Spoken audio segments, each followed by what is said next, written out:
El decreto 2157 nos habla acerca de los planes de gestión de riesgo de desastres para empresas públicas y privadas. Este decreto es de acuerdo al artículo 42 de la ley 1523.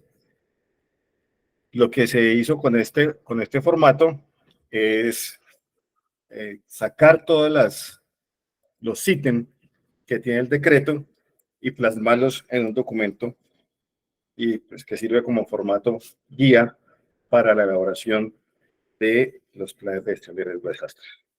En un principio pues, tenemos la portada, el nombre de la empresa, el logo de la empresa. Aquí pues es un control que se lleva de acuerdo al sistema de calidad que tengan, ¿no? Cada uno, la versión, bueno, en fin, eso es de forma. Posteriormente pues tenemos una tabla de contenido de cada uno de los procesos que contiene el plan, una introducción, una justificación, un objetivo general. Esto, pues, en todos los planes y documentos que ustedes desarrollan como regulación del trabajo, pues, saben que lo tienen que plasmar de acuerdo a las políticas públicas y de acuerdo a las políticas de cada uno de las empresas que ustedes están asesorando, que ustedes ya en el proceso del sistema de gestión. Objetivos específicos, un alcance, a quién va dirigido ese plan, para quiénes son las directrices, órdenes, instrucciones que le están dando. Asimismo, por qué está ese plan desarrollándose. Este plan es de la Agencia Nacional de la Reincorporación, es una oficina que queda en CAIS y se le realizó el año pasado. Hay un marco legal, bueno, las leyes, normas, decretos que podemos incluir ahí acerca de seguridad en el trabajo y demás, y de gestión de riesgo de desastres. Las normas técnicas, como tal, que tiene que ver pues con todo lo de seguridad en el trabajo, simbología, color y señales, medios de evacuación, sistemas de señales contra incendios, extintores, bueno, toda la norma técnica que nosotros podamos nombrar ahí para que dentro del plan podamos ser fácilmente identificados estas actividades o estas normas o las fuentes de donde se sacó toda la información. Luego hacemos unas definiciones y conceptos, unos conceptos básicos en gestión de riesgo de desastres. Estos conceptos básicos los encuentran en la guía de la Unidad Nacional que se llama Definiciones y Conceptos. Yo después se las comparto. Y están todas las ítems de la gestión de riesgo de desastres, de qué se tratan y las definiciones de cada uno de ellos. Y están pues en su orden alfabético.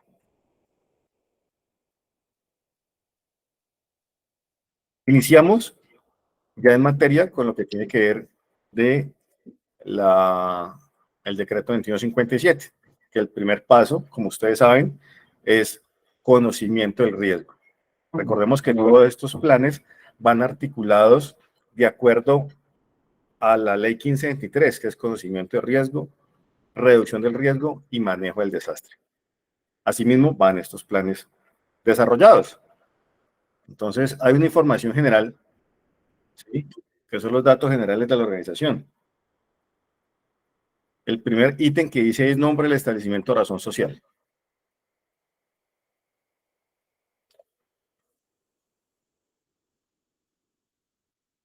Perdón un momento.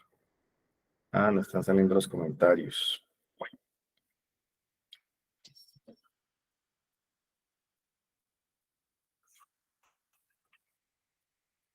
Posteriormente tenemos la georreferenciación. Esta georreferenciación es la ubicación con respecto al municipio, la dirección o el área del lugar. Aquí lo estamos haciendo con coordenadas geográficas y un mapa del área. Estas coordenadas geográficas las sacamos de Google Maps. Igualmente la imagen. Esta imagen es sacada de Google Maps. Aquí está la iglesia de Cádiz Por acá tenemos Morata en la esquina, acá tenemos Idime, que también está por este lado, tenemos Azotrauma, y pues aquí en la mitad de la cuadra está el evento o la instalación que nosotros estamos analizando. Tenemos que identificar las vías de acceso. Esta edificación solamente tiene vía de acceso por la carrera cuarta D. De igual forma, pues colocamos una imagen, una fotografía de del acceso de la instalación como tal, para saber que esta es la cuarta D y que aquí está pues la puerta, la portería de las instalaciones. La podemos hacer también pues como imagen. Colocamos los límites, al norte, al sur, al oriente, al occidente. Recordemos que el norte de Ibagué es hacia los cerros. El norte de Ibagué es hacia los cerros. El sur es hacia el lado del Conveima, digámoslo así. Ese es el sur de Ibagué, siendo georreferenciado. El oriente de Ibagué es hacia el Salado. Lo que llaman norte, pues es el oriente siendo georreferenciado. Y el occidente hacia el cañón del Conveima, para que ustedes más o menos sepan cómo estamos en puntos cardinales. Luego, la actividad económica. ¿Cuál es la actividad económica principal y complementaria? Esa la encontramos pues, en el RUT. En este caso, en la actividad 17501, empresas dedicadas a actividades ejecutivas de la administración pública en general, incluye ministerios, órganos, organismos y demás. Entonces, este dato lo encontramos en el RUT. Y el representante legal, pues se encuentra también en el RUT. Muchas veces hay otras personas que hacen parte del proceso como los coordinadores o profesionales administrativos y que los podemos colocar ahí. Cantidad de personas, funcionarios y contratistas. Estamos en un lapso, en una cantidad de 5 a 15 personas y una población flotante aproximada de 20 personas diarias. La presentación de la entidad. En esa presentación de la entidad, lo que hacemos es describir el producto o servicio resaltando la actividad que puede generar riesgo de desastre para la sociedad, listado general y la descripción de la cantidad de procesos. Entonces, en este caso, se tomó de la página de la ARN, de la Agencia de Recuperación, toda esta información. Qué hacen, qué no hacen, cómo funcionan y demás. Aquí tenemos, pues, citamos la fuente donde se tomó. En el decreto nos dice que hay que escribir sustancias químicas, maquinarias que pueden ser fuente de desastres y demás. Aquí lo que colocamos no aplica porque no están manejando sustancias químicas en ese momento. La maquinaria que puede ser fuente de desastre, pues tampoco aplica. El área libre es lo que no tiene construcciones al interior. En este caso hay 10 metros cuadrados. Luego colocamos la disposición de las edificaciones o de las instalaciones. Cómo está construida, cómo se encuentran las instalaciones, cómo están las paredes, los techos, cómo están pintados. Una descripción básica de las instalaciones. Colocamos que se cuenta con qué servicios, si agua, luz, teléfono, internet, televisión, demás, que son tomados de la red pública. Colocamos el número de pisos, en este caso 2. ¿Qué hay en el primer piso? ¿Qué área tiene el primer piso? ¿Qué características tiene? En este caso, pues 3 oficinas en concreto.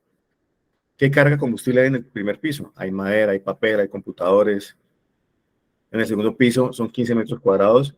Hay una oficina de la dirección, un auditorio y una planta eléctrica. La carga combustible que tenemos ahí es madera, papel y ACPM con la que funciona la planta eléctrica. Año de licencia de construcción de esta instalación dice 1985. Este año de licencia de construcción nos sirve para identificar si de pronto la instalación es sismo resistente o no. Y así no, pues vamos generando la vulnerabilidad y vamos haciendo este análisis correspondiente.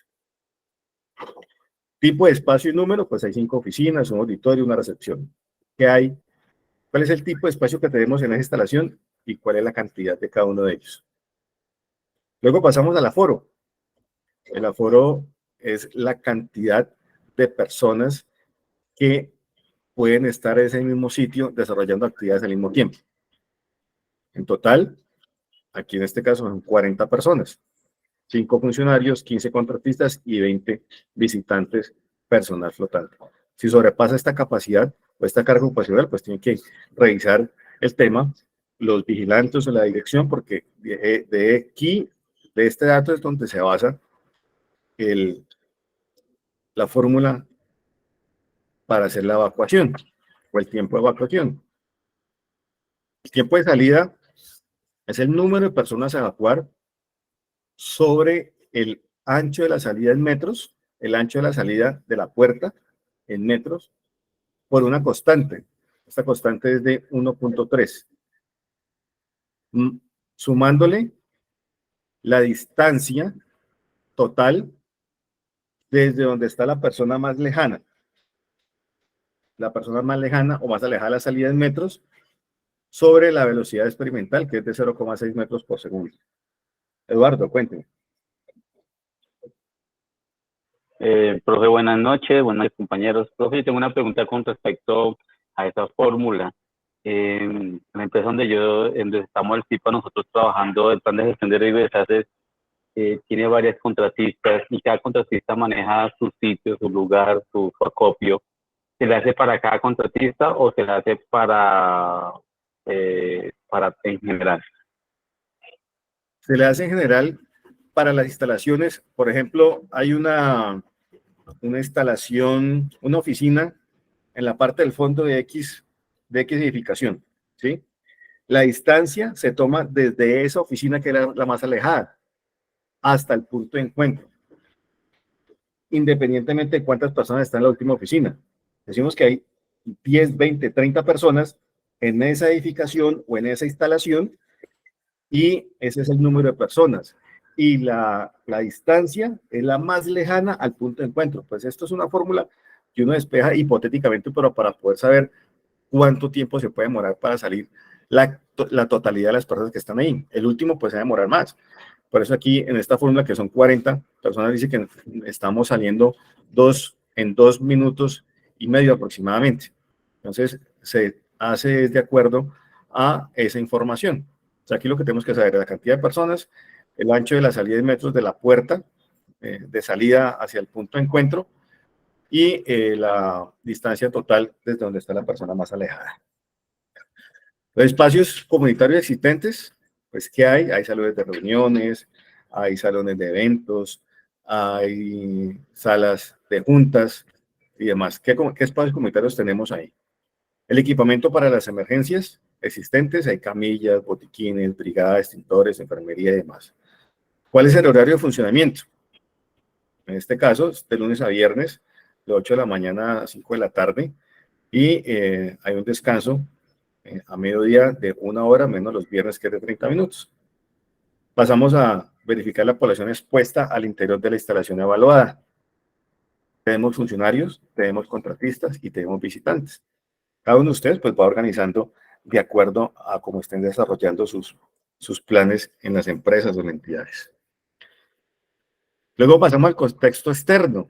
El contexto externo hace referencia al ambiente exterior en el cual la organización busca alcanzar sus objetivos organizacionales de compromiso para que den credibilidad y confianza y se generar con su entorno y con la comunidad un área de influencia de probable afectación. Estos conceptos deben estar alineados con la gestión de riesgo de desastres. Regularmente se hace énfasis en cómo están las construcciones alrededor, qué nos puede generar riesgo de desastres, qué nos puede generar a nosotros por efecto de dominó algún evento catastrófico, alguna situación particular, y cuáles son los medios que están en nuestro entorno que nos pueden ayudar en cualquier evento que nos pueda ocurrir. Así las cosas, pues hacemos una descripción una descripción de nuestro entorno o nuestro contexto externo. Dice que el sector donde está ubicada la ARN, pues es comercial, sobre todo hay instituciones prestadoras de servicios de salud, hay una parroquia católica, ahí está la clínica Sotrauma, el IDIME, panaderías, droguerías, etcétera, lo que genera una gran cantidad de personas transitando por el lugar. De igual forma se presenta congestión vehicular, dado que se parquean los vehículos a ambos costados. Sí, Catherine, cuéntenme. Es que tenemos ahí como una inquietud y queremos saber si es necesario dirigirnos a las comunidades externas o aledañas a la empresa para, digamos, conocer ellos qué capacidad de respuesta tienen, si tienen planes de gestión de riesgos, si es necesario de pronto hacerles algunas encuestas y conocer si las comunidades tienen pues una percepción del riesgo al que ellos están expuestos. Sería lo ideal. El año pasado hicimos un ejercicio muy bueno aquí en el Hotel Sonesta, donde todas las entidades, locales comerciales, copropiedades que están alrededor, nos reunimos en el hotel y cada uno expuso sus capacidades, sus debilidades y cuáles eran sus puntos de encuentro y cuáles eran sus rutas de evacuación. En ese orden de ideas, pues se articuló y se coordinó para que fueran diferentes por ejemplo, los puntos de encuentro.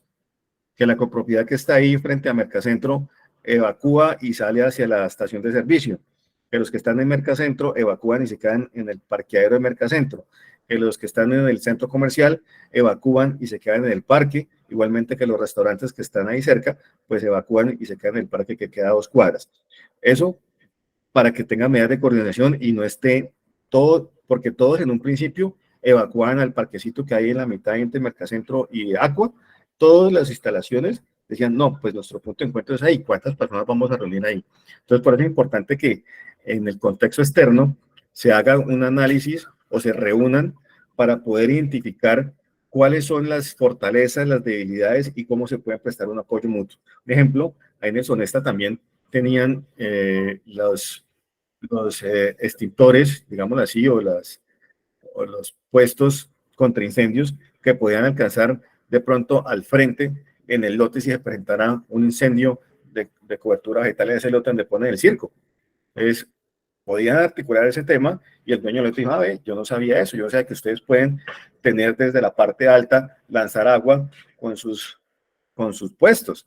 Entonces, es algo que es muy importante que nosotros sepamos qué tenemos alrededor para poder articular y asimismo generar una conciencia de gestión de riesgo de desastres mayor a la que nosotros tenemos. Ustedes pueden decir, venga, nosotros estamos haciendo el plan de gestión de riesgo de acuerdo a la ley, necesitamos esto, de ustedes, por favor, colaboren, si no pueden, pues tampoco, pero realmente estamos mirando qué hay alrededor. Bueno, ¿qué puede originar amenazas? En este ejemplo estamos las edificaciones antiguas, que por efecto dominó pueden causar daño estructural, los árboles que se encuentran alrededor de las instalaciones, que no tienen un seguimiento adecuado por parte de las autoridades ambientales, algunos están secos y con ramas extensas sobre las instalaciones de la ARN. Ahí ya estamos analizando el contexto externo. El contexto interno, aquí colocamos lo que es gobierno, estructura organizacional, funciones y responsabilidades. Entonces tenemos el organigrama como tal de la empresa o de la institución de la ARN, cuáles son las funciones y responsabilidades de cada uno de los colaboradores. Eso nunca los dijeron, pero hay que colocar las funciones y responsabilidades de acuerdo al mandato de funciones. Las políticas, objetivos, estrategias diseñadas para la implementación del plan de gestión. Entonces tenemos la misión, la visión, la política de calidad, la política de seguridad y salud del trabajo. Un resumen, ¿no? Podemos colocar todo. Realmente pues se nos van ahí 80 páginas en solo las políticas. La política ambiental, la política integral de la gestión de riesgos, cuáles son los valores y principios de la empresa, las normas, directrices y modelos adaptados para la organización. Posteriormente pasamos a las capacidades y recursos disponibles en conocimiento, o sea, la definición de los fenómenos amenazantes, qué instrumentos de planificación territorial contamos. Recordemos que vimos en la vez pasada que tenemos el POD, el Plan de Gestión de Riesgo, que tenemos las ENRE, ¿sí? Todo esto es el Plan de Desarrollo. Todo esto debe estar armonizados para que coordinemos en nuestro plan lo que vamos a plasmar ahí. Nosotros no podemos colocar aquí que tenemos riesgo por inundación cuando nuestro POT nos dice, venga, ahí donde usted está diciendo nunca se ha inundado, donde usted está diciendo nunca hay una remoción en masa. Entonces, tenemos que verificar cuáles son los mapas de amenaza de estos planes, cuáles son los escenarios de riesgo, cuáles son las posibles afectaciones donde nosotros estamos, ¿sí? Y de acuerdo a eso, pues hacer análisis de vulnerabilidad, ya con lo que tenemos nosotros. En el contexto del proceso de gestión de riesgo, ya analizamos cuáles son las responsabilidades, los roles y la estructura de las personas que participan en la gestión de riesgo. Están los brigadistas, está la estructura organizacional para la gestión de riesgo, que es la directora, tenemos un asesor que es el profesional de seguridad y salud del trabajo, y los líderes de equipos de intervención de cada una de las brigadas. ¿Qué pasa? ¿Por qué la coloqué como asesor? Porque en muchos casos la persona o el profesional de seguridad y salud del trabajo es un asesor externo. En muchas instituciones o empresas hay un profesional dedicado a seguridad y salud del trabajo. Entonces ya ahí es donde ustedes pueden colocar esa estructura organizacional. Posteriormente, pues definimos cómo es que vamos a analizar el riesgo. En este caso, pues contamos con la norma ISO 31000, que tiene un enfoque de los procesos de gestión de riesgo. Ustedes la pueden consultar y pueden mirar que está todo esto que estamos colocando acá para poder hacer el análisis del riesgo y de la amenaza. Hay una clasificación de amenazas que nos dice que es posible, probable e inminente.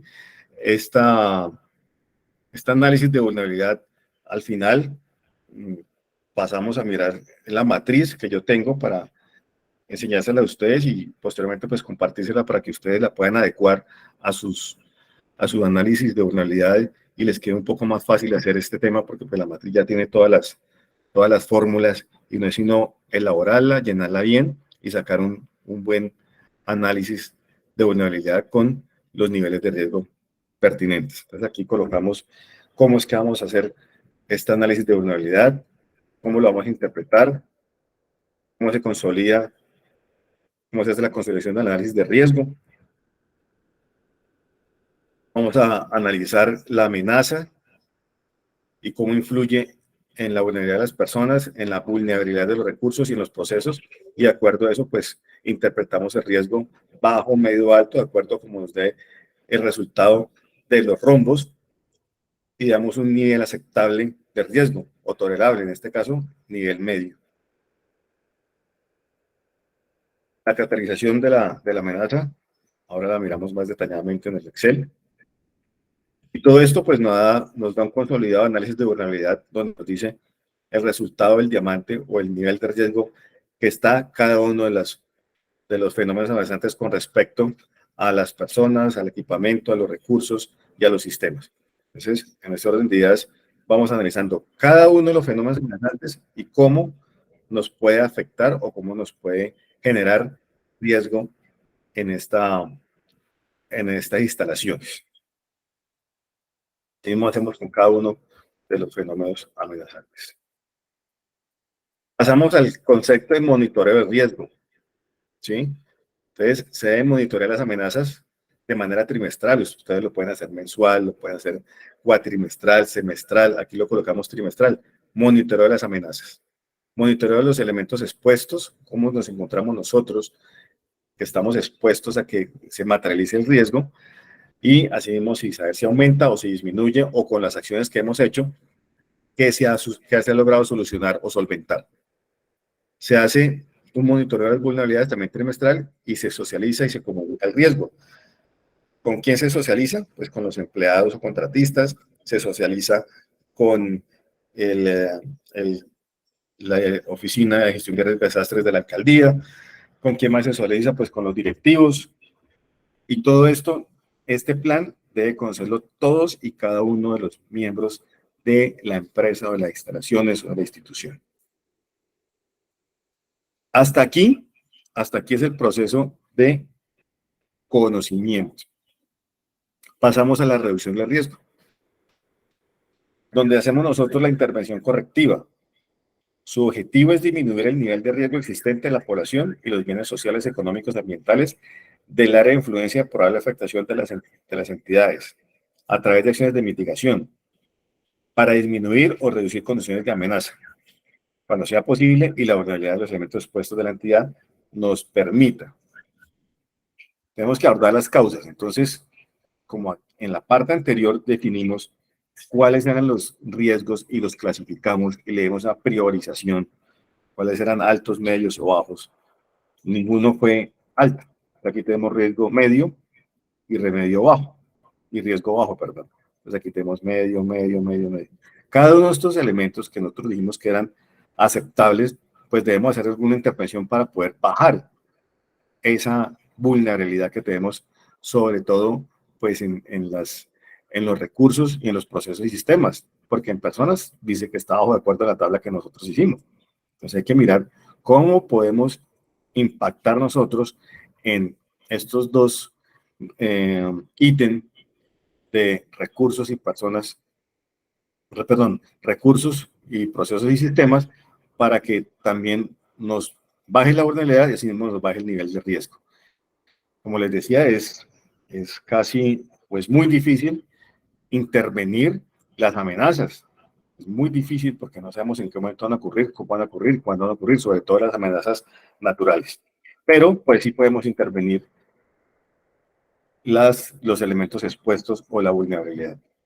En ese orden de ideas se hace una intervención correctiva. Recordemos que correctiva es corregir algún evento que por efecto de alguna situación tuvo un daño o tuvo una pérdida.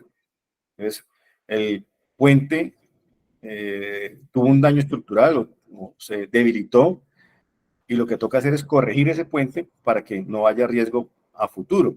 Eso es corrección. Y prospectiva es cuando vamos a construir un edificio y los arquitectos, los ingenieros, la constructora, pues debe tener en cuenta las normas de sismo resistencia para que no vaya a ocurrir una situación de desastre o una emergencia en caso de presentarse un sismo o un terremoto. Entonces, antes de construirlo, tienen que haber hecho todo este proceso de intervención prospectivo o analizarlo para que en un futuro no se presenten ese tipo de riesgos. Esa es la diferencia entre correctiva y prospectiva.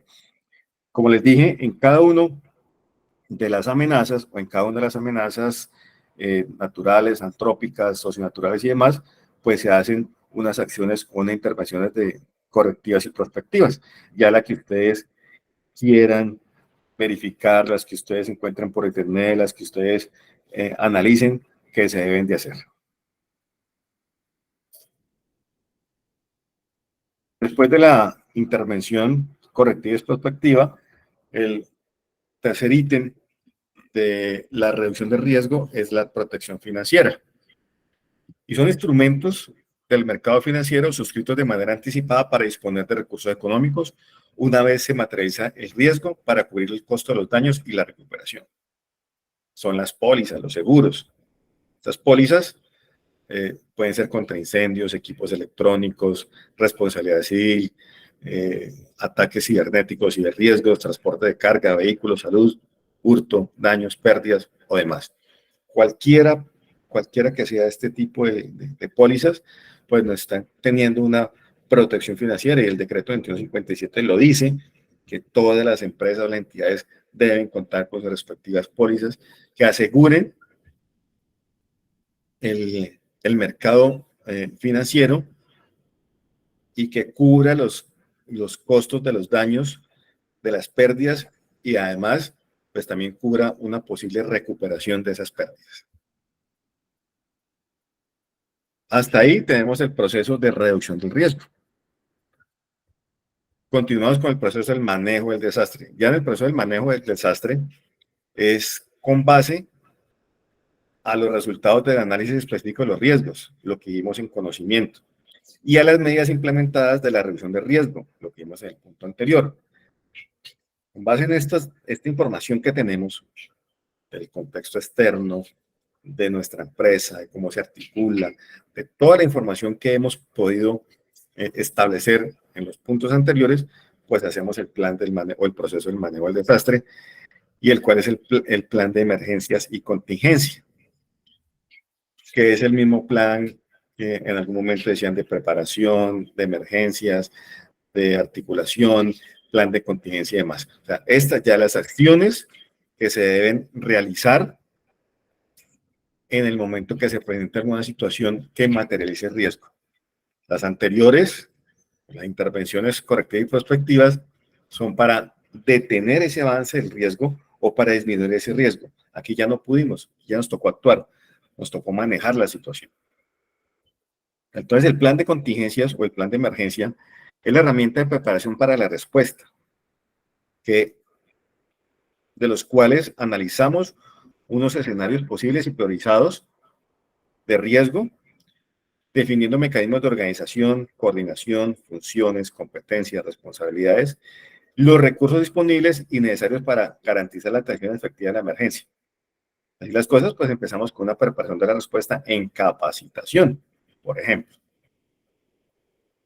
Esta preparación para la respuesta, pues, es un conjunto de acciones donde principalmente se intervienen los actores de coordinación, los sistemas de alerta, el equipamiento, los centros de reserva, el entrenamiento, necesarios para optimizar la ejecución de la respuesta.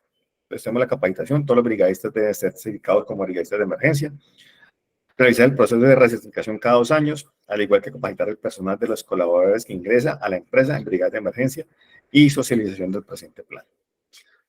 Hacemos simulaciones y simulacros. Es para llevar a prueba y revisar el plan de emergencia y contingencia. Por eso se hace una evaluación y una mejora continua.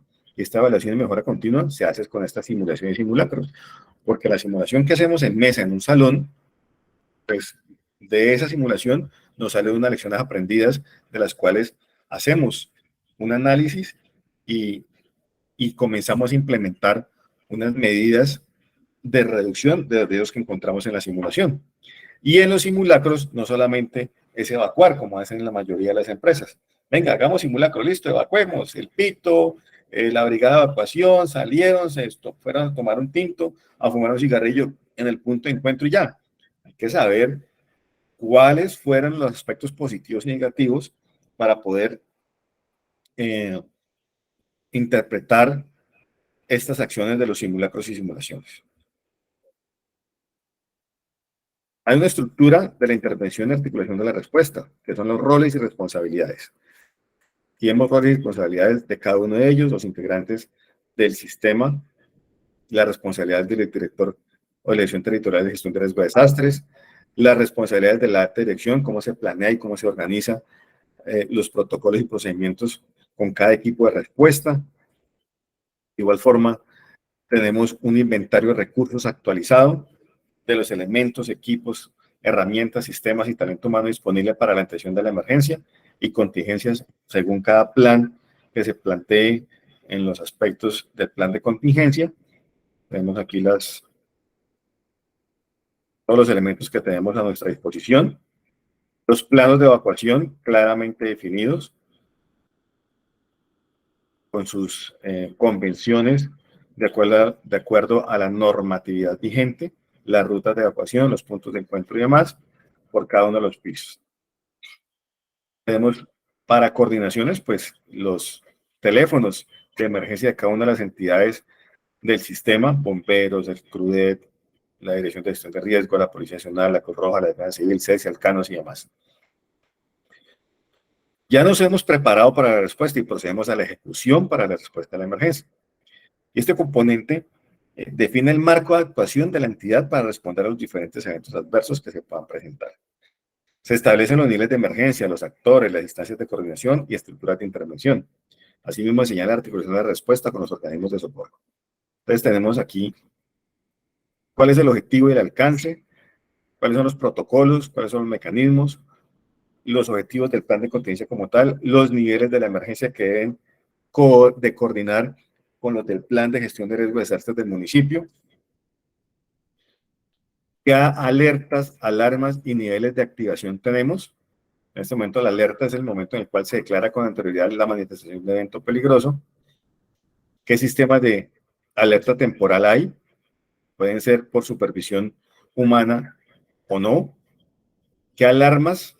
¿Con qué alarmas cuenta las instalaciones que pueden ser de carácter físico, audible o visual, que se pueden emitir mediante elementos pasivos de carácter conocido por todos involucrados para indicar que se deben ejecutar de manera inmediata las instrucciones que está dando el jefe de la emergencia?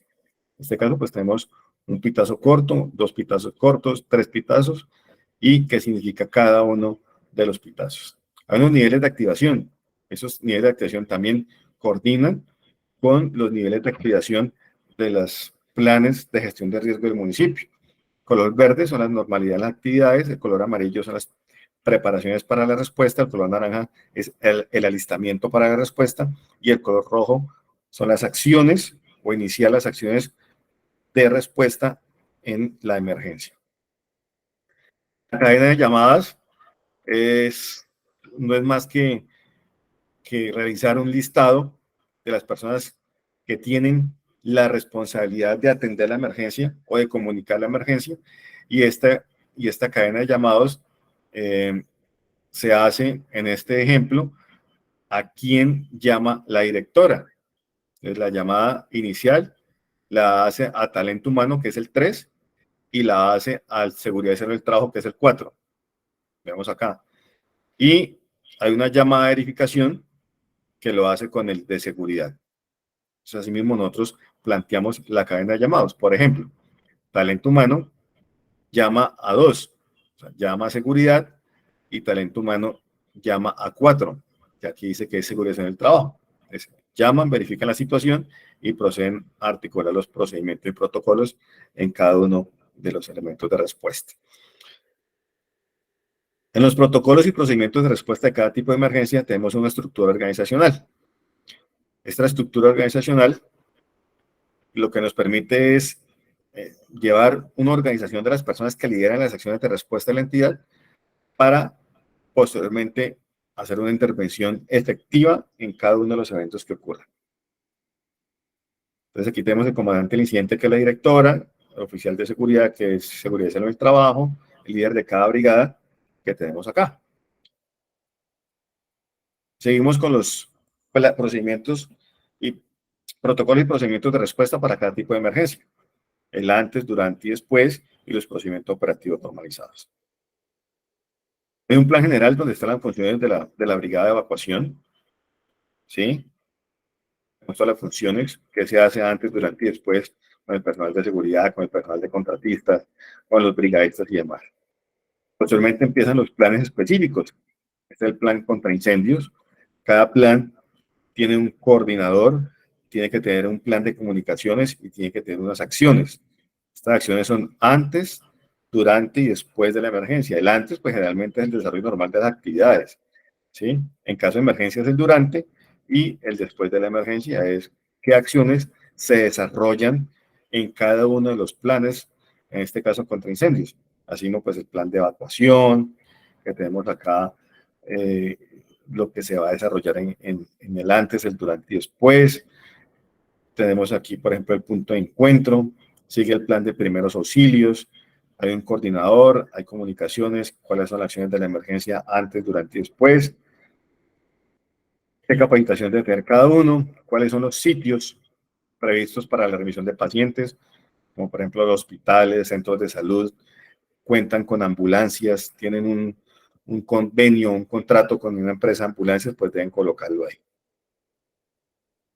Una vez se han realizado estos planes o estos procedimientos del antes, durante y después de la emergencia, pues lo que hacemos es implementar los procedimientos operativos normalizados, que generalmente se hacen con un diagrama de flujo y una explicación. Aquí en la notificación de la emergencia, por ejemplo, tenemos el diagrama del flujo. ¿Está preparado para actuar? ¿Sí o no? Si está preparado, pues inicia la atención básica del incidente. Si no está preparado, entonces el primer brigadista en llegar asume la coordinación de la atención del incidente, verifica las áreas afectadas, la magnitud de los equipos requeridos y procede a realizar la activación de los otros brigadistas para poder actuar. Esos son los procedimientos operativos de una manera muy rápida, de acuerdo a cada tipo de emergencia. Aquí lo tenemos por incendio, por evacuación, por primeros auxilios, por sismos, por comportamiento no adaptativo, hurtos, eventos atmosféricos, bueno, y demás. Ya los procedimientos operativos son los que ustedes consideren que deben colocar ahí. Ustedes los pueden encontrar por internet o pueden desarrollar ustedes mismos, si es el caso, que sean acordes al evento que se está desarrollando y a la información de la empresa. Luego nos dice que hay unos mecanismos de actualización del plan de gestión de riesgo. ¿Cómo se va a hacer la actualización? Se hace anualmente con la ARL y se coordina la actualización del presente plan. Hay otro punto que es el plan de inversiones. Este plan de inversiones es qué se debe hacer, cuáles acciones se deben tomar de manera inmediata, a qué proceso pertenece y si es a corto, mediano o largo plazo y quién es responsable. Entonces tenemos la capacitación de los brigadistas en el proceso de manejo, que es a corto plazo y el responsable es la directora. Implementar el sistema de alarma que no lo tienen. A mediano plazo, la directora cambia la señalización porque está dañada, ¿ya? Entonces aquí tenemos un plan de inversión, porque todo esto pues genera también unos costos representativos para la empresa que a la larga pues contribuyen a la reducción del riesgo en la respectiva empresa. Y como último punto tenemos la socialización y comunicación del plan de gestión de riesgo. Esta socialización pues busca promover el aumento de la conciencia del riesgo, la participación, la sensibilización, la corresponsabilidad social y la socialización de las estrategias definidas. Este mecanismo pues, puede servir como una etapa de consulta también para todos los aspectos relacionados a las causas, consecuencias y medidas reconocidas para tratar el riesgo. La comunicación efectiva es transversal a la gestión de riesgo y debe ir como mínimo a lo establecido en la norma técnica colombiana ISO 32000 de 2009 o las demás normas que la reglamentan. En este caso, para socializar y comunicar, lo hicimos con el sector público, ¿sí? Con autoridades municipales, mediante la presentación del Consejo Municipal de Gestión de Riesgo, colocamos la fecha, y con los funcionarios y contratistas, mediante una charla de socialización y disponibilidad de medios electrónicos disponibles, lo hicimos el 1 de abril de 2022. Y esto de control de cambios, pues eso lo hace de acuerdo a su sistema de calidad que tenga en cada una de las empresas. Sí, hay un parágrafo del decreto que dice que se deben incluir todas las instalaciones donde se adelante la actividad que pueda generar riesgo de desastre.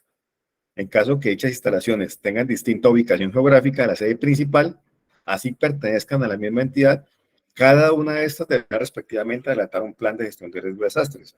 Un oleoducto donde tiene varios tramos, digámoslo así, pues debe sectorizarse por departamentos, por municipios, por instalaciones, por no sé cómo lo llamen, y cada uno de ellos debe tener un plan de gestión de riesgo diferente. No son las mismas amenazas las que están en la costa que las amenazas que tenemos en el área andina o las amenazas que tenemos o los escenarios de riesgo que tenemos en la zona del llano.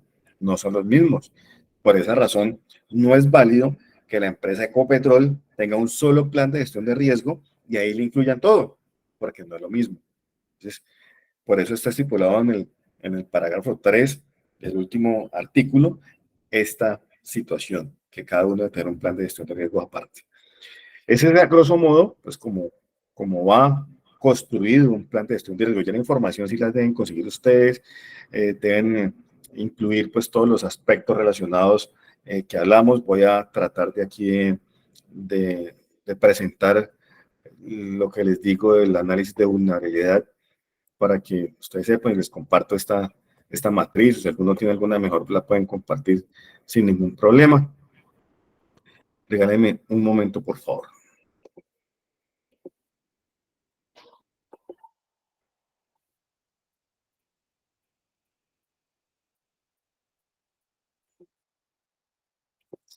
Bueno. Listo. Entonces, esta es la parte del análisis de vulnerabilidad que nosotros hablamos en el plan donde va análisis de riesgo. Entonces, aquí tenemos las amenazas tecnológicas, naturales, antrópicas y demás. Yo las dividí por colores para que me sea más fácil la identificación. Aquí, por ejemplo, colocamos avenidas torrenciales. ¿Es interna o es externa? ¿Ha ocurrido o no ha ocurrido? Si ha ocurrido, pues puede ser probable que vuelva a ocurrir. Entonces le colocamos probable y nos va a cambiar el color. Inmediatamente nos cambia el color. Aquí le podemos colocar probable, nos cambia el color. Posterior a que identificamos o caracterizamos cada uno de la vulnerabilidad, lo que hacemos es irnos a la tabla o a la matriz que tenemos acá